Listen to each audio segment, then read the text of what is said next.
बालों के हवाले से भी सवाल आया है कि शुगर की वजह से क्या बाल गिरते हैं। देखिए, जैसे कि मैंने बताया कि डायबिटीज़ की वजह से अभी जो ब्लड सर्कुलेशन है उस पर फ़र्क आता है। जो ब्लड वेसल्स होती हैं वो बीमार हो जाती हैं, खून की शिनानें तंग हो जाती हैं, जिसकी वजह से ब्लड सप्लाई डिफरेंट ऑर्गन्स के कम हो जाते हैं। इसी तरह जो बालों की हेल्थ होती है वो भी मोहताज होती है ब्लड सप्लाई की, इसके खून की सप्लाई, क्योंकि खून ही ने बालों को न्यूट्रिशन देनी है, खून ही ने बालों को ताकत देनी है, खून ही ने बालों को जो है ना वो जो समझे कि उसको वो चीज़ ऑक्सीजन जो है वो देनी है। तो सारी चीज़ें बालों की सेहत के लिए जो हैं वो किससे पहुँचानी है? ब्लड ने। तो जो शुगर हाई होगा, डायबिटिक पेशेंट्स को कंट्रोल नहीं करेगा तो डायरेक्ट इफेक्ट ब्लड वेसल्स पे आता है। तो जब ब्लड वेसल्स तंग हो जाएंगी तो सप्लाई स्किन की भी कम होती है, तो बालों की भी सप्लाई कम हो, हेयर फॉलिकल्स की ब्लड सप्लाई हेयर फॉलिकल्स की कम होगी।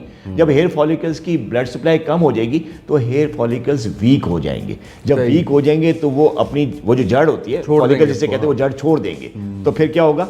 वो गिरना शुरू हो जाएंगे। तो इनडायरेक्टली जो है ब्लड शुगर हाई होने की वजह से बाल गिरते हैं। लेकिन इसके अलावा 2-3 प्रोसेस इसमें और होते हैं। हेयर फॉल अगर ज़्यादा हो रहा है डायबिटिक पेशेंट, इसमें ये होता है कि जब शुगर लेवल हाई होती है तो ना सिर्फ ब्लड सप्लाई की वजह से ये बाल गिरते हैं बल्कि हार्मोनल इम्बैलेंस हो जाता है ख़वातीन में ख़ास तौर पे, क्योंकि जो इंसुलिन है हार्मोन, उसमें अगर इंसुलिन रेजिस्टेंस है, शुगर लेवल बढ़ा हुआ है, तो वो सिर्फ और सिर्फ इंसुलिन पे इफेक्ट नहीं डालता, लबलबे पे इफेक्ट नहीं डालता, बल्कि जिस्म के जितनी भी हार्मोन्स हैं उन पे इनडायरेक्ट इफेक्ट डालता है। तो हार्मोनल इम्बैलेंस हो जाता है। तो उसकी वजह से भी जो है वो बाल गिरते हैं। और एक और चीज़ होती है कि जब शुगर हाई होता है तो कॉर्टिसोल, जिसको हम स्ट्रेस हार्मोन कहते हैं, उसका लेवल बढ़ जाता है।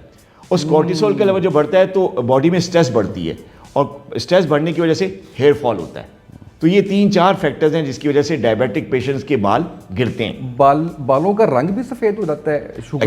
एग्जैक्टली वो सारा प्रोसेस वो ब्लड। उसमें 2-3 चीज़ें और हैं। एक तो ये जो मैंने 3-4 प्रोसेस बताए ना जो इन्फ्लेमेशन रिलेटेड है, इसकी वजह से बाल सफ़ेद हो सकते हैं। दूसरा ये कि जो शुगर का जो पेशेंट डायबिटिक पेशेंट बनता है ना, तो उसको एक तो डायबिटीज़ मैनेज करनी होती है, दूसरा इसको टेंशन हो जाती है कि यार ऐसी बीमारी आ गई जो अब पीछे ही नहीं छोड़ेगी, सारी उम्र मेरे साथ रहेगी, मैं कैसे करूँगा, मैं इसको मैनेज कैसे करूँगा। और दिन ब दिन उसको ज़ाहिर है रोज़मर्रा ज़िंदगी में अपनी डाइट का भी ख्याल रखना है, अपनी शुगर की दवाइयाँ भी लेनी है, डॉक्टर से राब्ते में रहना है। तो ये सारी चीज़ें इंसान में क्या करती हैं? स्ट्रेस डालती है, टेंशन आता है। तो जब स्ट्रेस और टेंशन आता है तो बालों की हेल्थ पे भी फ़र्क आता है, बाल ग्रे हो जाते हैं। अक्सर आपने बुज़ुर्गों को जो है ना, बल्कि मेरे वालिद साहब जो है ना वो अक्सर कहते होते हैं कि अगर किसी के बाल सफ़ेद हो रहे हैं तो उसकी वजह ये है कि वो टेंशन में है, वो परेशानी में है। और वो ये परेशानी कोई एक दिन की नहीं होती, क्रॉनिक स्ट्रेस जो होता है ना, क्रॉनिक टेंशन, उसकी वजह से आपके बाल सफ़ेद हो जाते हैं। सही। तो ये फिर क्रॉनिक स्ट्रेस जो है ये डायबिटीज़ भी देती है। बिल्कुल सही है।